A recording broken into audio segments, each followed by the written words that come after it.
Gosh, that's a great question. I don't know if I've ever been asked that. Like, what is the it factor? The It Factory is back for season 2.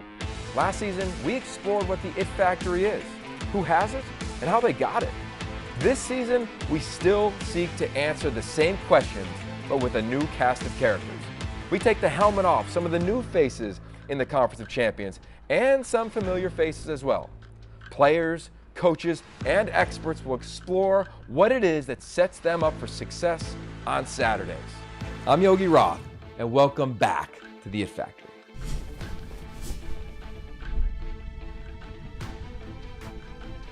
Welcome back, or welcome to the It Factory presented by Zayo. I am your host, Yogi Roth, and today is a very special episode.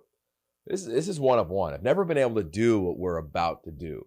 So we're bringing in Kyle Sweet, who's one of my favorite receivers to ever play in the Pac-12.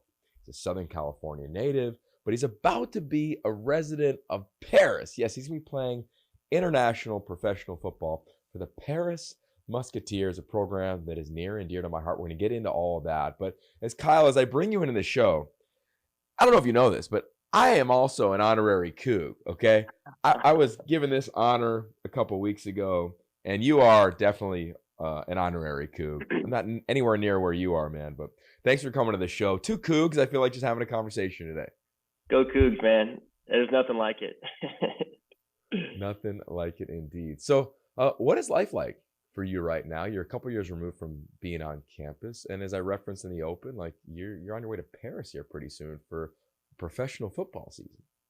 Yeah, man, life's pretty sweet. I can't complain. That's for sure. I'm living with my brother in Newport Beach, California, and getting some good golf in. And I'm currently not working right now, so all I do during the day is either golf or get ready to go play football. So there's not a whole lot to complain about on my end right now. All right, yeah, I think everybody listening is like, yeah, that sounds pretty sweet. All right, so let's backtrack it though and talk about your time at Washington State. When you chose to go play for the late unfortunate Mike Leach, which we'll talk about, what led you to Washington State? Did you want to stay in Southern California and play for the schools down here, or did you just love the offense and what was going on at Wazoo at the time? Man, I would have loved to stay in Southern California, but unfortunately for me, the phrase beggars can't be choosers comes to my mind. I wasn't highly recruited at all. So I really didn't have a whole lot of options. So it was either Northern Arizona or, thank God, Washington State came in kind of at the 12th hour and like right during Christmas break, and they ended up offering me. So, and it took me all but 35 seconds to call my parents, call them back, and then tell them, yeah, like, hell yeah, I'm coming to Washington State. When you made that decision, what was the vision you had for your time in Pullman? I didn't know what to expect, man. I was really lucky to have River and Riley Sorensen there, and Nick Begg already there. 3 guys who went to Santa Margarita and 3 guys who I played with. But if they weren't there, I would honestly have no idea what Washington State is or where it is, really. So I really didn't have an idea, and I think that ended up working out in my benefit, just because it's hard for me to try and get this picture in my mind of what I want to have happen and I guess achieve until I get there. So it was great when I got there. I really didn't have an expectation, so I just kind of took it day by day and took it how it came. That's cool. All right, so I had an expectation. I want to read you my recruiting evaluation for you. Okay. You tell me where you think I netted out well or was totally off. Okay. Better version of River Craycraft. It's my first line. So tough. Will be perfect for this scheme. Will catch 200 passes when done. Injured his spleen in the summer. Didn't get to hit the camp circuit. Former quarterback. A legit 4'5", 32-inch vertical. Pure competitor, and I think his frame can add 20 pounds. This is me in high school. Talks a little trash. A great Mike Leach guy. Talks trash. Play number 1 of his cut up, and he gives a little Marshawn Lynch on his way into the end zone, 89 grabs, 1,341 yards, and 8 touchdowns. There it is. What'd you think? Hey, that's pretty spot on. The ones that stick out to me are talk trash for sure. And I definitely a Mike Leach guy because we got along famously up at school. When you first got to be around Coach Leach, what was your relationship like? And then how did it develop later on in your life, in his life, and when he passed away? When was the last time that you guys were able to connect, and what was that conversation like? Yeah, so I think that we got off to a pretty good start off the bat, and from what I learned about him, that doesn't necessarily happen all the time because a lot of guys will go through the years and not really have many conversations with him. But I was lucky enough that my freshman year of training camp, he comes up to me and he asked me if I've ever seen Real Housewives of Orange County. And just me joking, and I like to stir the pot a little bit and just see how far it goes. I go, yeah, my aunt is actually on that show. And he goes, oh no, and just was instantly hooked. And like I could tell he was he wanted to get to know more, and he liked that reaction. But then I never ended up telling him that wasn't true. So I think till the very end he thought that I had relatives on the Real Housewives of OC, which is not true. But I think we had a good relationship, and it definitely got stronger over the years. And I think just mainly because he liked guys who were kind of under the radar and more blue collar guys, and not afraid to talk a little smack talk. So I think that was the seed of our relationship, and it grew over the 4 years. When was the final time you spoke to Mike Leach? I spoke to him probably, man, we go through spurts, but probably a week or two before he ended up passing. He was asking me about Europe and how I liked it. And, him being a history guy, he wanted to hear all about it. So I'd say, a week or two right before it happened. Unbelievable that he's not here. I've said it many times where, like, he and I would text often, but I always wished we had one more call. And, I got 2 kids now, and I always knew that, like, if I got on the phone, it'd be till about 2 a.m. Exactly. And I kind of push the calls every once in a while, and I'm like, I'd love to have one more now. Yeah, it's hard, looking back, obviously, you wish you could talk to him again, but you're right. There is not one conversation that wouldn't go 6 or 7 hours with Mike Leach. When you finish your career, you didn't get the 200 catches, by the way, so you let me down there on my high school. I'm aware, yeah. 139 grabs, pretty good, pretty impressive. But you finished in 2018. What was that transition like as you tried to compete to play professional football? It was tough. Obviously everyone and their mother's trying to go to the NFL after college. But it was tough. I enjoyed it, man. I had a good time training for Pro Day. I went out to Florida and ran routes with Gardner and worked out there with him. And that was a blast in and of itself. But then, when it didn't work out, it was definitely tough after that because you spend your entire life playing football and you have one goal, and that's to make it to the NFL. And then when that doesn't happen, you're kind of left somewhat stranded. And luckily for me, I had a good family and friend situation, so really good people around me to kind of get me through that time, and just kind of let me figure out what I want to do next, and that was really tough. That took a year to 2 years to figure out what I wanted to do in life other than football. Yeah, it feels as though, like, maybe you did net out on an answer, but you're still playing football now. Here we are 5 years later. What about that journey allowed you to, like, navigate the emotions around saying goodbye to the game? 5 years sounds like a long time. I didn't even think about that. But I truly think that it was in my best interest, absolutely, because I had a chance to, when you're trying to play football and you're trying to get into the XFL that was going to come out, or Canada, and along with dealing with COVID. COVID was kind of happening during this time too.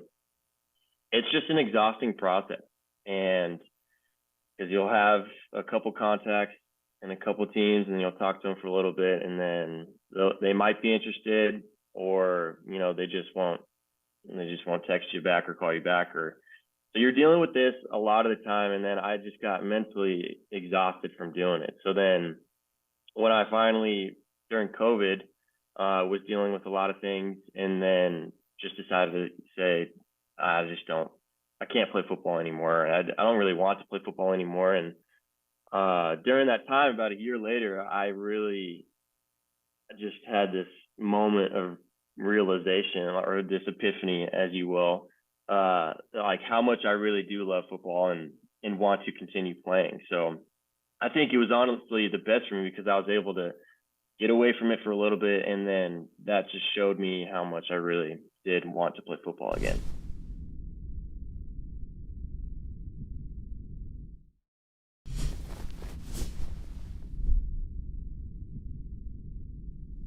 Yeah, you referenced COVID when life changed for everybody, but for you it was intimate. You lost your father. Take us through the relationship you have with your dad and where football sat in between father and son. Yeah, I mean, he was my best friend, man. He was the best dad ever. The best dad for me too, because he was a father, but he was just my buddy too. So, and he always understood. He came to every single game in Pullman. Him and my mom, they made it happen no matter where we were playing. And he was just always the guy that no matter what, I could talk to. And he made that clear from a young age. And I think that's why we had a great relationship, is that he used to always say, whatever you've done, I've done it too. So please don't be afraid to just talk to me about it, even if it's, something you don't want to say. So we always had a great relationship.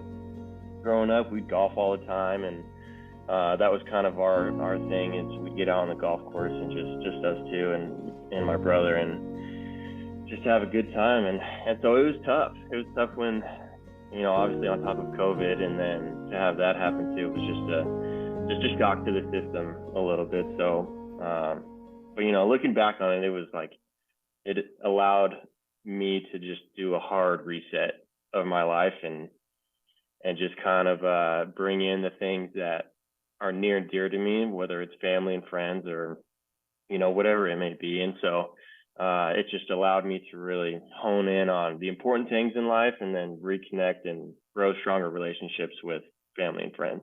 We often heard in COVID about how hard it was with families who had someone sick that was near and dear to them, whether it was proximity or being around them or saying goodbye to them. When did you hear about your dad getting ill?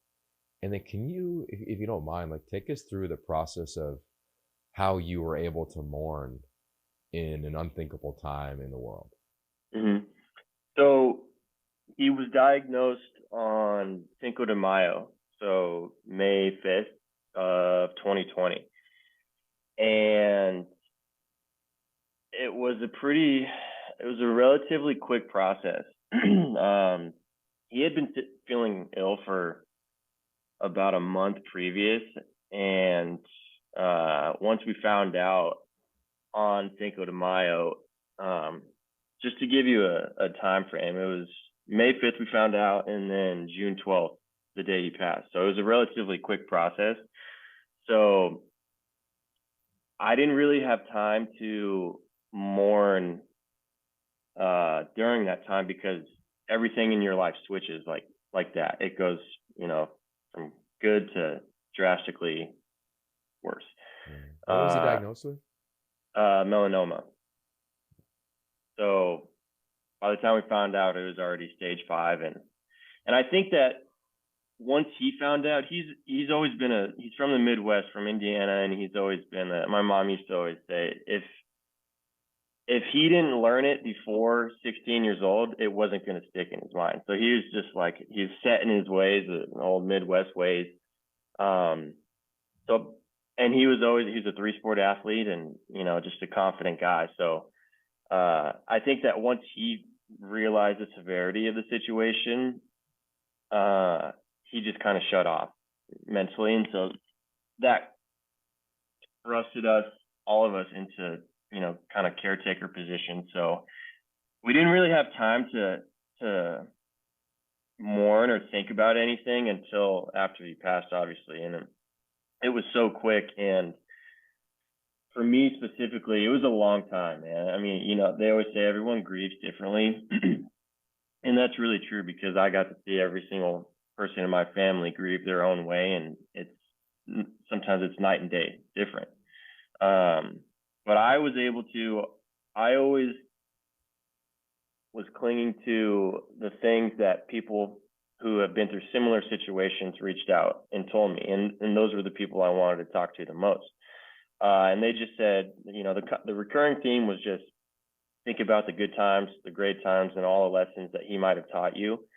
And that stuck with me the whole way. So it was a while that I was grieving and mourning, just because, I loved him so much and he was a big part of my life. And I'd say, I'm still dealing with it today. I just have moved on and now I can live with it happily. But I was able to mourn mainly just from thinking about the great times that we had and how good of a dad he was to me. Yeah. Well, my mom died in COVID too. And what I learned was around thank you. But around like steps of grief. Mm-hmm. And some believe there's 5, some believe there's 6. I believe there's 6. And the 6th one is meaning. Mm-hmm. And like, can you find meaning in their passing? And I'm with you. Like, I don't think it ever will end. Like, it pops up when a hummingbird floats outside our kitchen window for me. I'm sure you have your things that pop up. Mm-hmm. But I find it interesting that pre-dad's diagnosis, you're ready to move on from football. Post-father passing away, you pick up your cleats. Mm-hmm. What led you to say, I'm not done yet?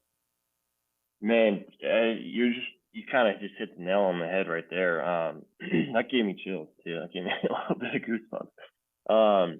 But that's it, man. I think the reason I ended up coming back to play was because, in like a spiritual way, football was the thing that me and him bonded the most in, because he understood everything.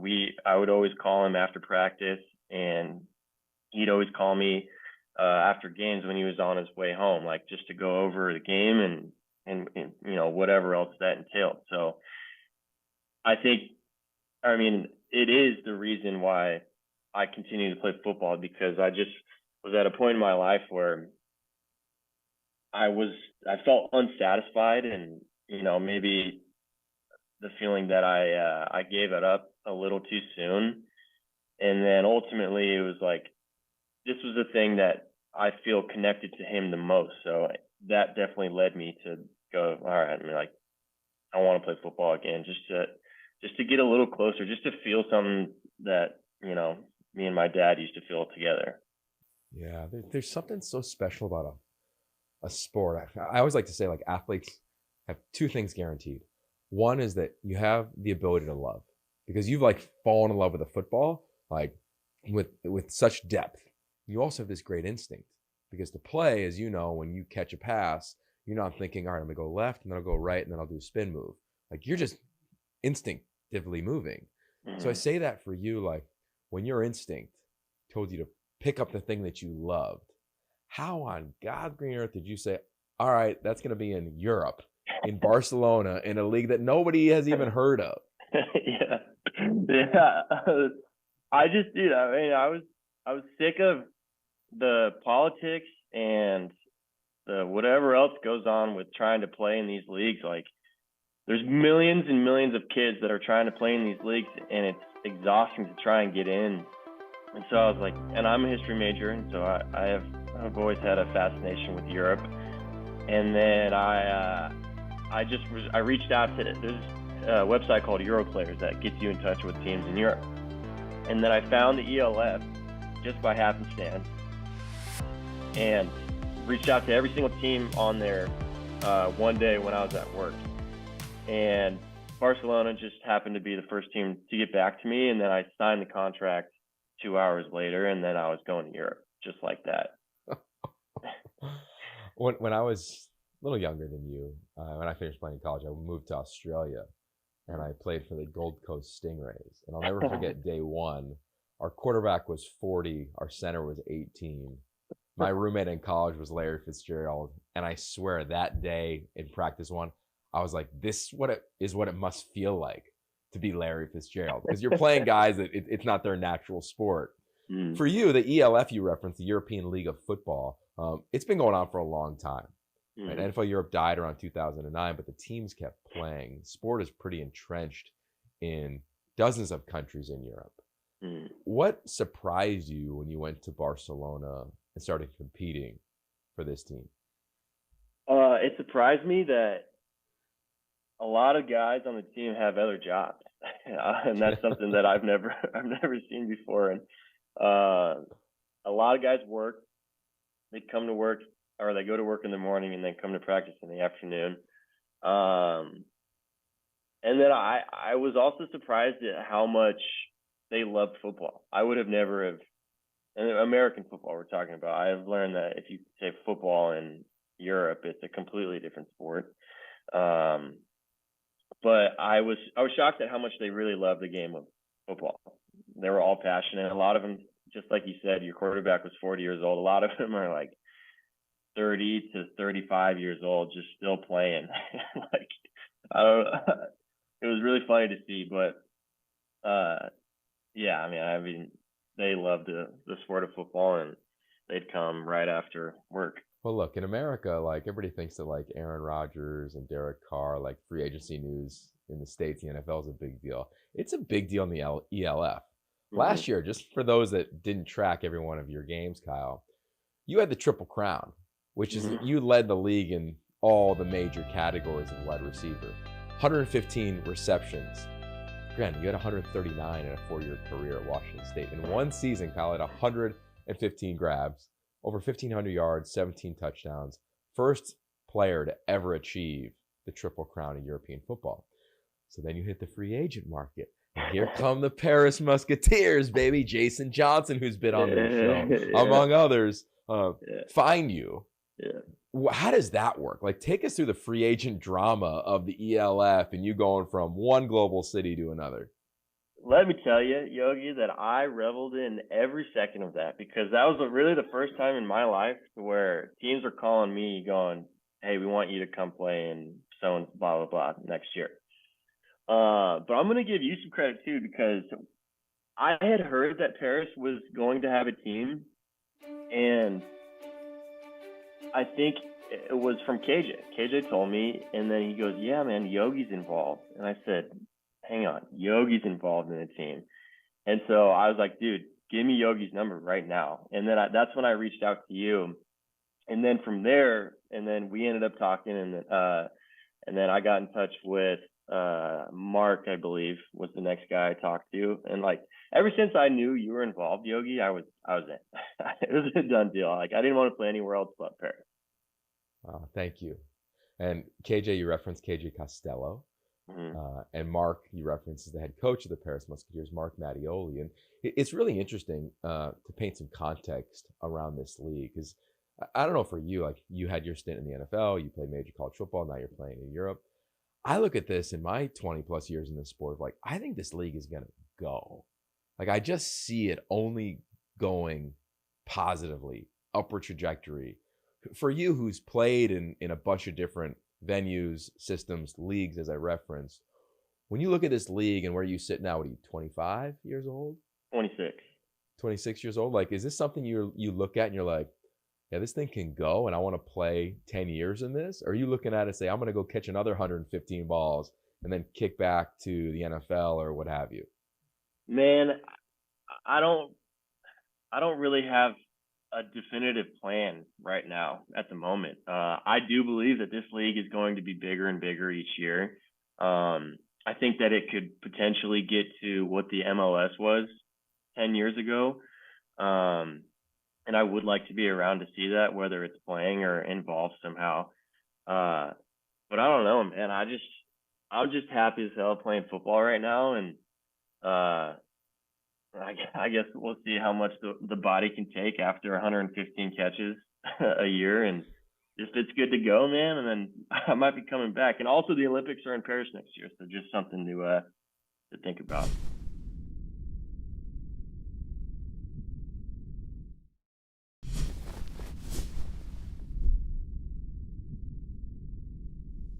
So the big reason why I fell in love with everything that was going on in the ELF and the team in Paris that you're a face of was the concept around a graceful goodbye around the game. So I want to kind of run my theory by you.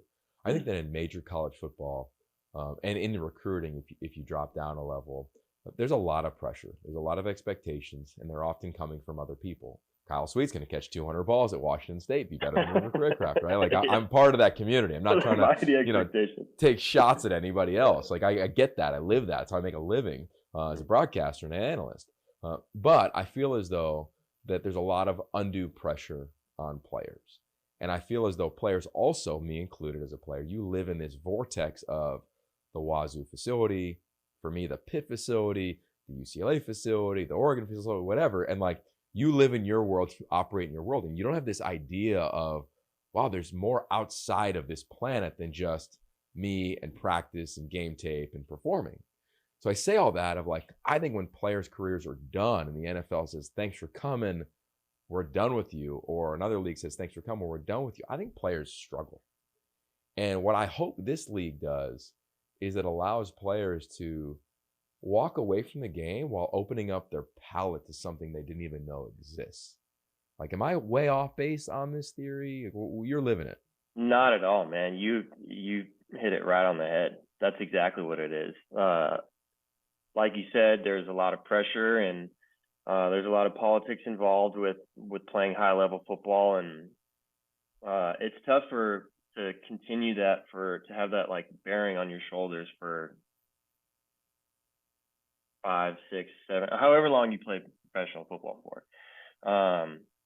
And this league is so great because for me, I'm just speaking for myself. For me, it allows you to really fall in love with football all over again, like just the game of football itself.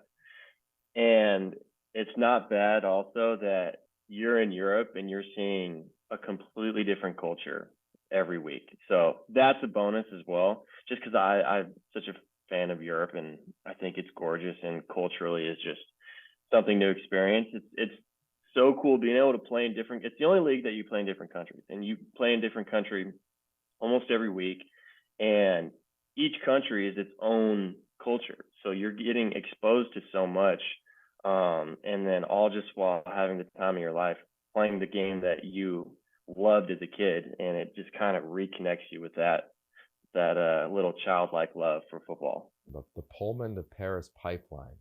Here we go, baby. Let's do it. Let's do it. All right, I call this my final five. Final five questions. First thought that comes to mind. Okay. Question number 1. When it comes to playing football in Europe, football in Paris, what's the best advice you've ever received? Just very simple. Just do your best. That's from the 4 Agreements book that I just read. Is number 4 is just do your best, and you can never go wrong if that's all you give. Amen. Well, my advice for you in Paris is if you don't have a croissant or baguette every single day, you're just not doing it right. Okay. Yeah, maybe a couple bottles of wine, and taste some good champagne over there as well. Amen. After the wins. All right, question number 2. Your football life has been fascinating, as we've discussed. Throughout it, I'm curious, what's the worst piece of advice you've ever received? Be realistic. That just comes to mind, flashes in my mind, the recruiting process when I was in high school, and I wanted to play Division I football, and then you'd get coaches that I won't name names or specific schools that just say be realistic, as if like I'm not good enough or tall enough or fast enough to play Division I. So That's the worst advice I ever got. Coach Leach were to come over to Paris, what do you think he'd be telling you in advance of a game or after a 12, 15 catch grab and a win over one of your opponents in the ELF? I think that he'd say what he has always said throughout his entire career at Washington State is just play the next play. It doesn't matter. He said, don't read your press clippings and play the next play. Well said. Your it factor. I believe everybody has one. You've gone through a lot, and I bet that it factor may have changed over time. I'm curious now, as you enter this new team and training camp here in May and the season, which begins in June, how would you define it within your role on the Paris Musketeers? I just want to be a leader to a lot of these guys. I found out that a lot of the European guys look up to a couple of Americans that come over, and if you put together a good year such as last year, I think that will carry a lot of responsibility with it. So I just want to be a good leader and if do whatever I need to do, whether it's catch 15 balls a game or go dig out a inside linebacker on a run play. It doesn't matter, and I just want to be a good, solid leader for these guys and someone they can turn to and ask questions. Finish the following sentence. When you look at your life and your football life and now what you're about to embark on, how would you complete the following? It all comes down to what?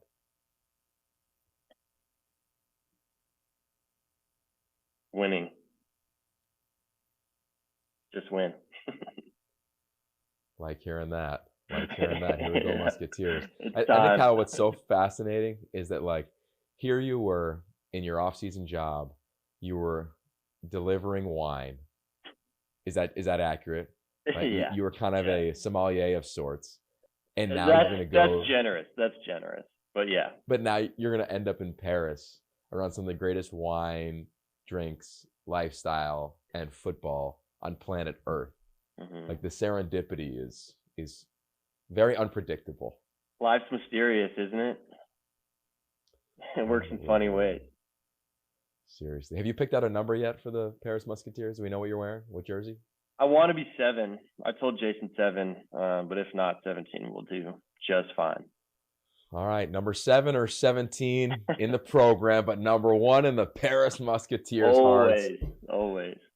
Kyle Sweet, it has been amazing watching you on YouTube when you were in high school, getting to know you over the course of the last 8 years, and now being a part of this team that you are going to be the face of in Paris. I wish you luck, bonne chance, as they would say in Paris, and thanks for coming on this show as well, man. Thanks for having me, man. I look up to you, and I appreciate getting to know you over the years as well. I love it. Well, I'm going to count on you to make sure you play catch with my kids when we get over there this summer, okay? Bring them on over, man. I'll play catch for several hours with those guys. I love it. Catch, babysitting, whatever you want to call it. My wife and I go on a couple Yeah, exactly. Just whatever comes. I love it. There it is, Kyle Sweet, one of my favorite guys of all time, continuing to play the game that he loves. Check him out in Paris, in the European League of Football. I'll be over there this summer. There'll be a ton of content. Follow Kyle and/or the Musketeers on Instagram. And of course, if you want more conversations like this, just follow the It Factory wherever you listen to podcasts. Want to watch it, just go to pack-12.com/insider. For Kyle Sweet on the It Factory, as always, much love. Thanks for watching. Stay safe.